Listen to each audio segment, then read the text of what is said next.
Kung Opo. totoo ang sinasabi nyo, siya palang nakikipagkutsamahan pa sa ICC. Yes. Nakakita Inamin po niya. Inamin po nakakita niya. ka ng isang Pilipino Oo. na ano na tawag sa Biblia? Yung anong si Judas ay ipinagkanulo. Ipinagkanulo ang ating Panginoon. Opo. Oo. So ganito rin eh.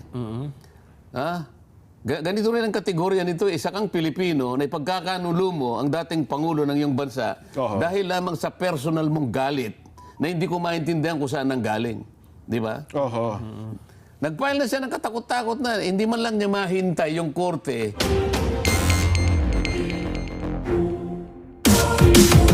na magpasya doon sa kanya mga ipinail na kaso. Oho. Parang ikaw dyan, halimbawa. Kunyari, humingi ka ng tulong sa akin. Opo. Oo. Hindi ka pa nagkasi. Pinuntahan mo na naman si Jen. Parang magagalit ako sa iyo, Jen. Oho. Ikaw naman ka, tinawagan mo na nga ako. Isang araw pa lang naman na nga. Tapos pumunta ka na kagad kay Nelson. Oho. Nagsumbong na kagad. Wala ka bang tiwala sa akin? Wala ka bang tiwala doon sa mga korte na kung saan inihain mo yung mga katakot-takot na kaso na yan, hindi ka makapaghintay, pumunta ka na naman sa Quacom para dito ka magsumbong uli. Walang kaugnayan na sinasabi mo eh. Oho. Di ba? Wala ngang abogado na magtatanggol kay Pangulong Duterte.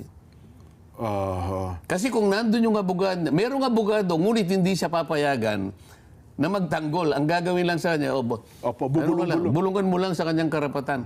Ang isa sa karapatan ng isang akusado, kung matataguri ang akusado si Pangulong Duterte, i-confront niya yung accuser. Opo.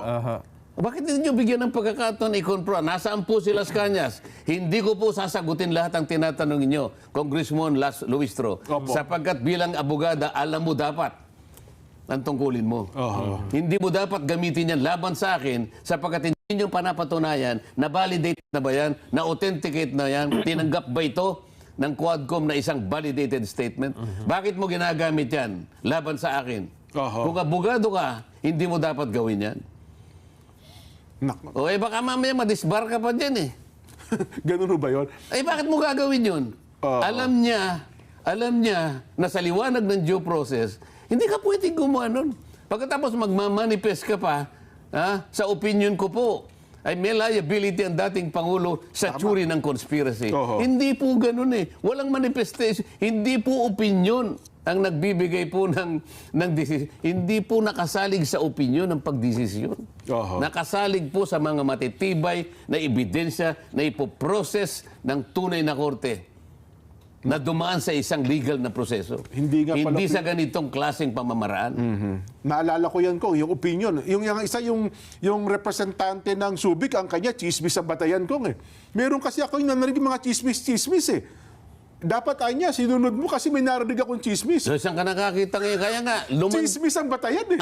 Ang alam ko, ang nangyari rito, ang napatunayan ni Pangulong Duterte, nalantad ang kahinaan ng proseso. Hindi talaga tunay na proseso. Hindi tunay na pagdinig ito in aid of legislation. Talagang ang target lang, 2 tao pala kung dating Pangulong Duterte at si BP Inday. Isip-isipin mo, meron na nga silang nagawang panukalang batas sa extrajudicial killing. Bakit pinagpapatuloy pa nila ito? Anong klaseng katwiran ang sasabihin nila ngayon? Halimbawa, yung abogado ni Pangulong Duterte, Your Honor, I will object. What is your objection? Your Honor, this is in aid of legislation. And to my mind, the last time I checked, this Quadcom was already able to file a House Bill, number 10869 yata or whatever. Yes po, tama. Bakit pa po tayo nagpapatuloy? Meron na pala mga panukala. Bakit hindi na po natin itigil insofar as extrajudicial killing is concerned? Dahil nakapag-file na po tayo. Saka na natin pag-usapan kung yung pinal yung House Bill ay may kwenta. Hindi kasi kung yung marami nga abogado nagko-question ngayon, mayroon ako nakita mga abogado nagsasalita ngayon, ano ang House Bill tungkol sa EJK? Matagal na namang bawal. Kailan ba meron bang batas sa sumasang-ayon sa EJK? Kapag tiningnan mo nga yung definition, matatawa ka eh. Oho. Kasi yung extrajudicial covered na ng murder. Opo, pagpatay, bawal talaga yun. Sabi niya, yung daw pagpatay na walang judicial sanction. Meron bang judicial wala na nga death penalty ngayon eh. Kaya hindi papayagan yan eh. Lahat na extrajudicial killing eh. Matatawa ka doon eh. Pero sabi ko nga sa'yo, isang episode yun, ayoko na munang tingnan niya. Tama, Ang pinag-uusapan natin, yung proseso nila. Hearing muna. Oho. Ang ginawa ni Pangulong Duterte na pagharap, sa aking palagay, ay paglalantad ng kakulangan ng proseso kung ang pag-uusapan ng due process. Nakakahiya ang Quadcom. Oho. Hindi, nagkamali ako. Quadcom pala. Pero yung last point ko, bago lang tayo mag-break, at ayaw kong mawala yung init ng ating mga viewers. Ano, Pinaiinit mo ko eh. hindi, si Nelson. Hindi pa. Nelson, ikaw na nga magpainit Kasi sa kanya. ito ka nga, imagine ninyo, first time na nangyari sa atin ngayon, pag samasamahan yung ating mga viewers sa online. Yung mga nanood sa Quadcom, nanonood ngayon. Nandito ngayon sa atin. Oo. Walang hearing ngayon eh. Kasi parang ina-assist nila, parang tinitignan nila. Anong pagkakaiba nito? Anong pagkakaiba? Oo. Para tayo, tatlo lang tayo. Para mabalanse. Nakapanood na nila yung hearing eh. Oo. O anong assessment? Di ba? Sinusukat nila ngayon. Hindi, nagkamali ka. Dapat tinawag mo si Pangulong Duterte. Darating yun eh. Meron pa namang espasyo dito eh. Pwede pa ba? Next week. Palagay ko. Next week. Nako, at least dito. Ako magtatanong sa kanya. Opo. Hindi na kami, tatahimik na kami. Hindi. Tatahimik na kami. Hindi kayong magkocross, ako magdidirect. Kami yung Quadcom. Hindi, kuwak. Double, dalawa lang. Yung punto na yun bang mga di umano, ko nga, na pag-amin daw ng dating Pangulong Duterte, ay magagamit ba ito para dalhin sa ICC at para siya po ay ilitisin? Yung sinabi niya na may sinakay siya sa helicopter. Ipagpalagay mo na ibibigay nila sa ICC. Aba, kung i-assume natin ang ICC ay talagang inutil na, Jen. Wag naman sana. Opo. Sa nakita niya sa lantad na pagproseso ng mga bagay na ito, nakakaawa, wala palang due process. Tatanggapin mo? Kung talagang ikaw ay, kung yung mga hostisya, mga ilan ba yung justices ng ICC? Wala na. Palagay ko mga 35 yan. Marami pala yan, Palagay ko yan, mga aral na aral yan. Palagay ko, nakita naman nila siguro. At ang aking palagay, may nagsabi sa akin, nabasa ko yung column ni Bobby Tiglao. Opo. Habang ginaganap pala yung Quadcom na yan, nandito yung mga operatives ng ICC. Nasa opisina daw po ni Majority. Hindi, sa opisina ni Speaker. Oo. At sila pa nga yung iba raw na nagbibigay ng mga kung paano itatanong. Ngayon, kung nandito sila, nakita nila, nalantad sa kanila ang kakulangan ng due process at kung tatanggapin nila yung transcript na ginawa, na ngayon pa lang sasabihin ko na mga inutil din sila. Nako. Paano mo tatanggapin ang isang proseso na walang depensa walang kadepensa, pinagtatanong mo, pero siya wala siyang karapatang magtanong doon sa mga taong nag-a-accuse sa kanya. Ito basic ito eh. Sa lahat ng panig ng daigdig, maliban lang siguro sa mga bansang komunista siguro. Pero habang ang isang bansa ay demokratiko, hindi niya papayagan yung ganong klaseng pagdinig. Kaya kung ibibigay nila, halimbawa, at tatanggapin. Ngayon pa, pinagtatawanan ko na yung ICC. Pag-usapan natin ng ICC. Kasi nandun yung Nery Colmenares. Nandun ba? Kasi Anong connection naman at pat nandun yun? Bakit naman, sa dami ng taong dapat sabi ko nga, dapat ang ipinatawag ang Solicitor General o kaya kahit na sinong Chief of Police nung panahon o Superintendent panahon ni Pangulong Duterte o tinawag ang DOJ Secretary, bakit naman nandun ang Nery Colmenares? Oo nga po, kasama sa mga inimbitahan. Aywan ko lang wala naman ata nag-motion kung na siya inimbitahan. Kaya nga, gusto ko nga tanong bakit po? Alimbawa, kung nandun ako. Kaya nga sabi ko sa iyo, maghahalo ang tinalupang kung nandun ako eh. Ano pong dahilan bakit nandito si Dating Congressman Nery Colmenares. Dating Congressman Nery Colmenares. Ano pong dahilan ba't nandito yung dating Senadora Laila de Lima? At una ko pong itanong, Mr. Chair, wag po kayo magagalit. Bakit po yung seating arrangement ay ganito po ang ginawa ninyo? Pinagtabi-tabi nila. Bakit tinabi po nyo si Pangulong Duterte kay... Kay De Lima. Opo. Kay hindi niya makilala kung sino eh. Bago hairdo. At pagkatapos tinabi mo si...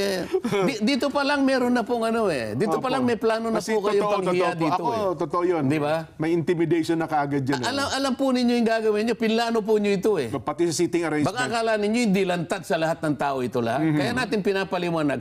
Doon pa lamang sa seating arrangement, meron na po kayong plano. Totoo. Halatang halata. Hindi mo na halata. Hindi, ako mahina ako sa ganyan eh. Ipaliwanag nyo nga, paano nagkaroon ng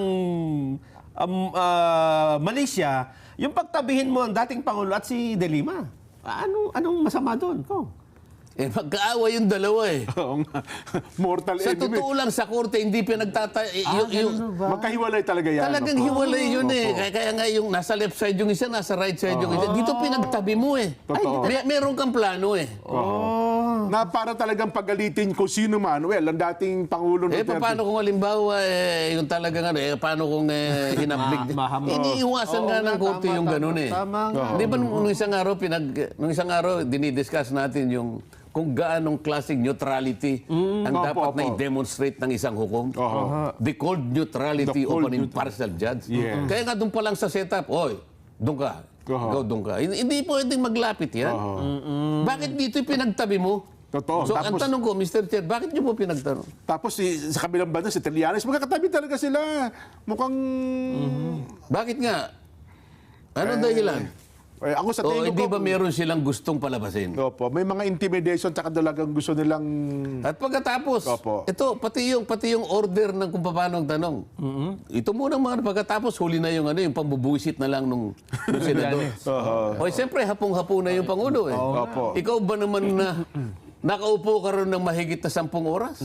Mag-aalas 12 Di ba? na yun eh. At saka yun muna Si talaga. Chairman Barbers nga ako paano dahil nasa Subic nga ako. Kung minsan walang signal. pag naglalakbay kami, walang hindi ko pero siya patayo-tayo siguro sa dami na matagal eh. Totoo po. Totoo yan. Tapos nung bandang huli na siguro hapunan pa tsaka ngayong pinrubok nitong. Kaya kami plano eh. Ngayon, ito nalantad sa buong daigdig. Maraming nang nanonood eh. Nalantad ngayon. Oo nga, bakit ganun? O ngayon, tsaka mo ibibigay ngayon yung transcript. Tatanggapin ng ICC. O, bahala kayo sa buhay nyo. Ngayon, merong statement na pinalabas ang ang palasyo. Opo. Sa pamamagitan ni Executive... Secretary Lucas Bersamin. alam mo ba yung statement? Basahin mo nga. Teka, hanapin ko lang. Hanapin mo nga. Na...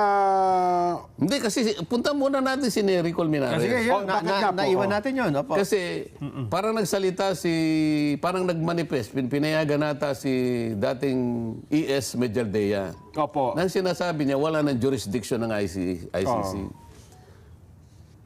May nagtanong ngayon sa party ng mga congressmen, pinagsalita ngayon ang Nery Colmenares. Si si Manuel Kong. Ha? Ang nag-lead question kayo. Hindi si Manuel. Hindi ba? Hindi. Aha. Ano naman ang personality? Ito pa walang pagmamaliit sa aking mga dating kasama sa Congress. Bakit naman siya yung nagpaliwanag? Bakit hindi nagpaliwanag kung sino yung authority doon? Di ba? Na yun daw naman ay dissenting opinion lang. Yung rule daw ng majority, meron pa rin daw jurisdiction ang ICC. Ang tanong, anong authority nung Nery Colmenares? Oo nga, tagpo na yun. No? Di ba? Yes. Kaya ang gusto ko sana, nandun yung Solicitor General. Para... Sapagkat ang Solicitor General, yan po yung abogado ng gobyerno. So, nung panahon ni Pangulong Duterte, sino ang Solicitor General? Si Calida. Tama. Di dapat tinawag siya na si dating Solicitor General Calida. Jose Calida. Kahit pa paano, doon makikita mo, may magtatanggol sa panig ng Pangulo. Magiging balanse ngayon at magkakaroon siguro ng due process. Nako. Ito po ang statement ng Executive Secretary Lucas Bersamin. If the former president desires to surrender himself to the jurisdiction of the ICC, the government will neither object to it nor move to block the fulfillment of his desire. But if the ICC refers the process to Hindi, yung Interpol... muna isang paragraph. Yung unang paragraph Here na. po, if the former president desires to surrender himself to the jurisdiction of the ICC, the government will neither object to it nor move to block the fulfillment of his So, desire. alam mo yung mali dyan. Opo. Meron ng presumption na meron jurisdiction ng ICC. O maring hindi nila inaral kung totoong may jurisdiction ng ICC. Dito sa yan, first paragraph na yon, lumilitaw. Opo. Hindi ko rin mabasa, mali ito. Pero, Yan, malaki. Yan. Ito yung malaki. Yan. puro if yan, ha? Ibig sabihin, if. Kung. Opo. If the former president desires to surrender himself to the jurisdiction of the ICC. So dito may presumption na ang ICC may jurisdiction. Oho. Pero sa totoo lang, wala nang jurisdiction eh. Kung hindi ako nagkakamali, diniscuss natin ito noon eh. Yes po. Nag-withdraw ang ating bansa Sa Rome Statute. sa Rome Statute 2019. Opo. Okay. Magkakaroon ng visa yung withdrawal after 1 year. Ito yung requirement eh. Ibig sabihin, 2020 ka dapat maghintay ka. Kasi pag nag-withdraw ka, hindi ka agad tatanggapin yun kasi maaaring kaya ka nag-withdraw dahil meron kang tinatakpan, di ba? So para merong due process talaga, magte-take effect ang withdrawal mo after 1 year. After 1 year, okay. Oh. Dapat sana ang ginawa niyang prosecutor ng ICC na yan, may pagka-inutil din yan dyan eh. Ano? Paano? Dapat ang ginawa niya, habang meron pang jurisdiction, Yung 1 year... hindi niya dapat pinayagan na mawala yung 1 year na plaso na yon. Nakapag-file na siya. Ayun. Kagaya ng nangyari, kasi ang ginamit nung ICC doon sa majority decision, magtataka ka eh. Ayaw nilang gamitin, yung, parang Article 127 yun eh. Ang pinag-uusapan kasi doon, pag nag-withdraw ka, after 1 year, wala na. Opo. Ang ginamit niya ay yung...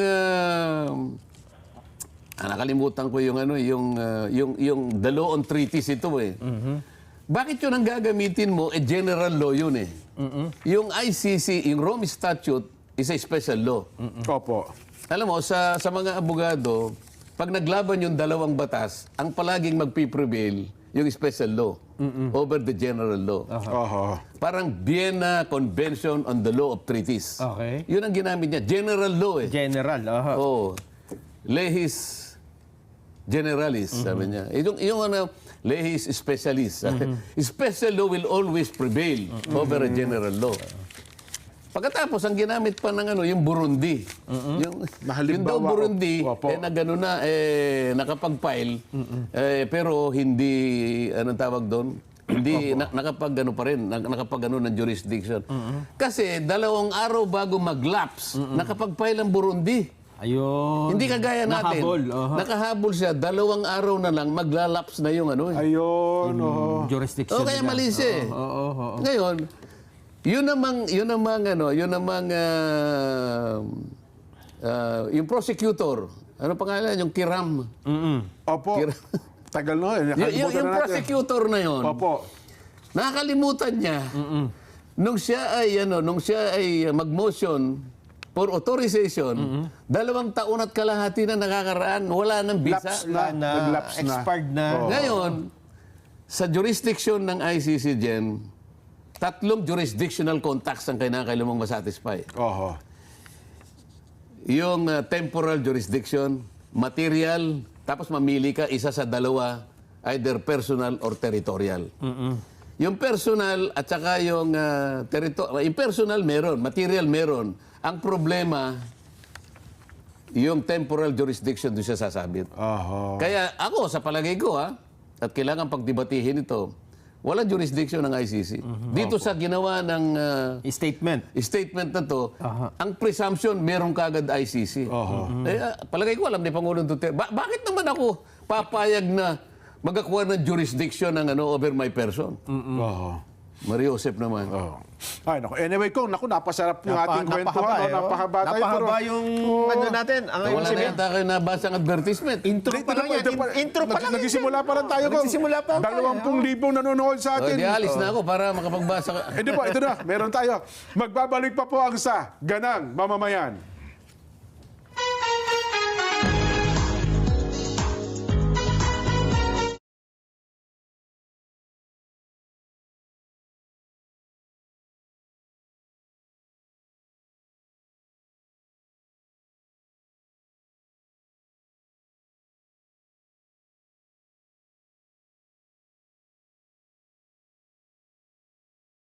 Hindi mo madali-dali yan mabili. That's the reason why.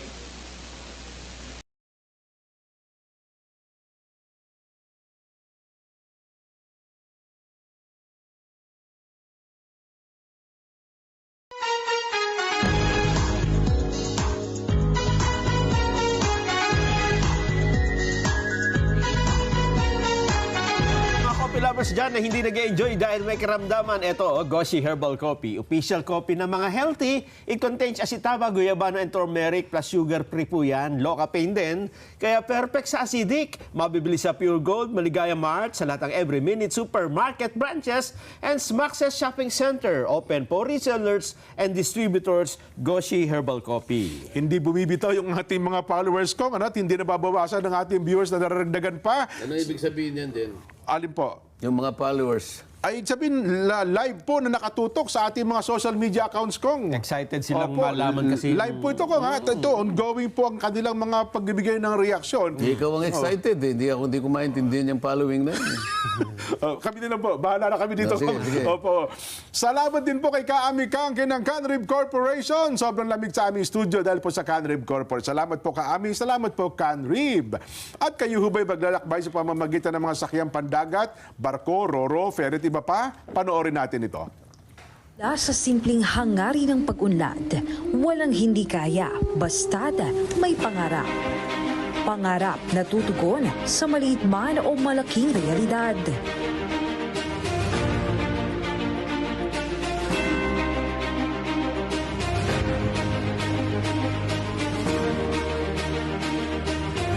Malayo-layo na rin ang ating narating sa larangan ng pakikipag-ugnayan at komersyo, nakasabay sa mabilis na pagbabago ng panahon at katuwang sa muling pagbangon mula sa anumang hamon ng mundo. Mula noon hanggang ngayon, katuwang ang Philippine Ports Authority sa pag-unlad ng bansang Pilipinas. Salamat po mga kaibigan namin sa Philippine Ports Authority. Ano ha? Mga kapatid, mga kabarangay, mga kasambahay, mga ka-SGM. Panalo klak na. Ito na po ang panalo tip para masulit ang budget natin sa bahay. Doon na tayo sa always panalo. Abay, pure gold yan, pare ko. Mababa ang presyo, very convenient sa dami ng stores nationwide at laging kompleto. At may Pure Gold mobile app din po sa ayaw lumabas. Pwede ho kayong mag-order at magpa-deliver via Pure Gold mobile. Download nyo na, Pure Gold mobile. Eto pa, when science ends, miracles happen. Kaya stay happy para walang anxiety. Maaari po nyo tawagan si Miss Shine, Wellness Consultant, 0918-310-4391 at si Jasmine, ang kanilang admin, 0917-638-8415. At Salem Bed, bringing comfort to Filipino homes for 50 durable years. Salem Bed, ang hari ng tibay. At gamit po naman ang inyong mga remote control ay, scan po ang ating Net25 CNTV menu. Pagkatapos scan, piliin po Net25 HD mula sa listahan ng mga channels. Let's net together na sa panonood ng mga programa, lalong-lalo na po ng sa ganang mamamayan. Ang nakatutuwang pangmerienda natin, nakatutuwang pangnegosyo rin. Punta na po sa pinakamalapit na Mr. Donut Brunch sa inyong lugar or mag-order via Grab or Food Panda. Gusto niyo po ng negosyo, open po sila sa franchise. Pwede kayo mag-email via fms@mrdonut.ph. At ito pa po ang #1 supporter ng Kong Dante Marcoleta, ang Supreme Pure Organic Barley by Levex. Ito po yung first alkaline-based pure organic barley. Every sip is full of beneficial nutrients. Mga kababayan, huwag po basta barley ha. Dapat po alkaline-based. Ang pangalan, Supreme Pure Organic Barley. Meron kayong tanong, maaari kayong tumawag sa numero o kayo mag-text 0998-988-8898. Ayun! Ay, Kong, ito daw po, request lang sa inyo. Kayo daw po sana ang bumate. Ano ha? Chief, Opo, yan. Request lang po ni Tita Mids. happy viewing kay Tita Mids, Salinas ng Binyan, Santa Rosa, Laguna. Maraming salamat po sa BFF Pili Nuts na Pasalubong ninyo kay Jen.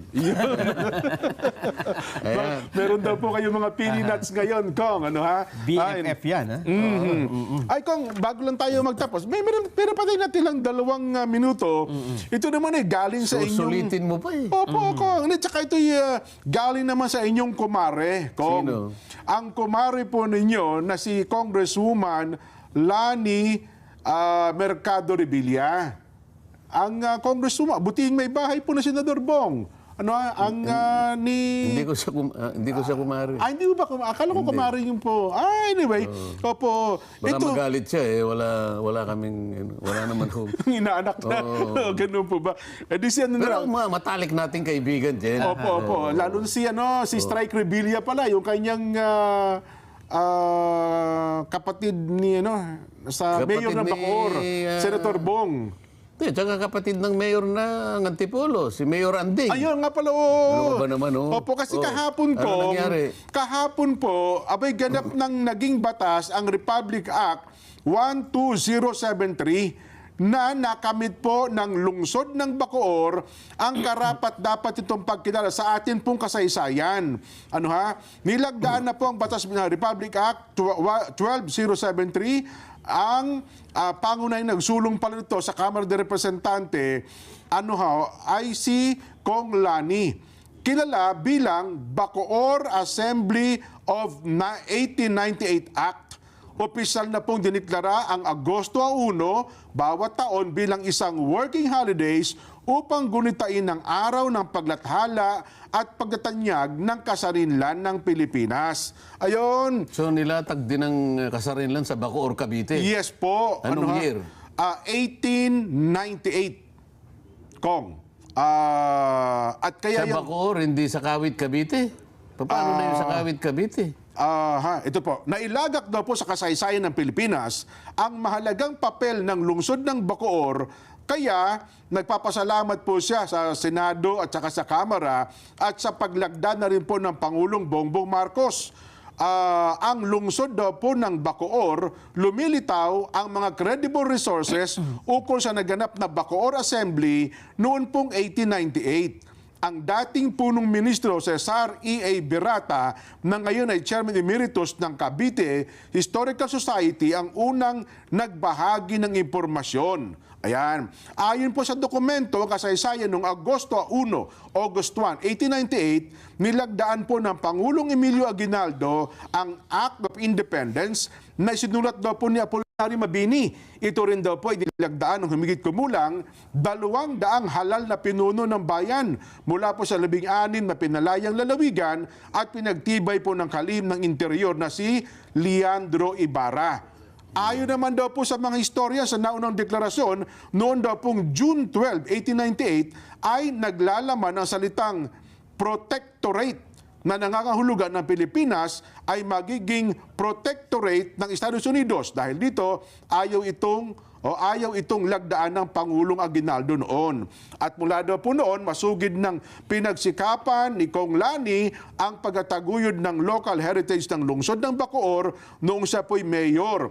Sinuportahan din po niya ang paggawa ng isang dokumentaryo ukol sa Bacoor Assembly na okasyon daw po ng ika-120 anibersaryo noon pong 2018. Ayun. Maganda yung batas na yan, Yun Jen. palang At yan ay history. pagdakila sa mga ninuno natin na nagsakit Opo. at ibinuwis ang buhay. No? Kung paano natin ginagalang at sineselebrate ang kanilang ginawa. Opo. Kahit sila'y namayapa na, lalo natin sanang bigyan ng pagpapalaga yung mga buhay na leaders natin. Yan. Opo. Na sila nagsakit para ang war on drugs ay maitaguyod. Hindi yung inaakusahan mo, hindi yung inuusig mo. Mga bagong Hindi ba? bayan. Tama po kayo, Yung Kong. mga buhay na bayani, yan ang dapat mong itanyag. Yung puro patay na lang ang ating, hindi ko naman sinasabing huwag nating itanghal. Opo. Pero mas itanghal po natin at pahalagan yung mga buhay na mga bayani, Oho. lalo na po kung sila'y nagbuwis naman ng buhay, para yung laban sa droga na yan ay talagang Tama. mapawi.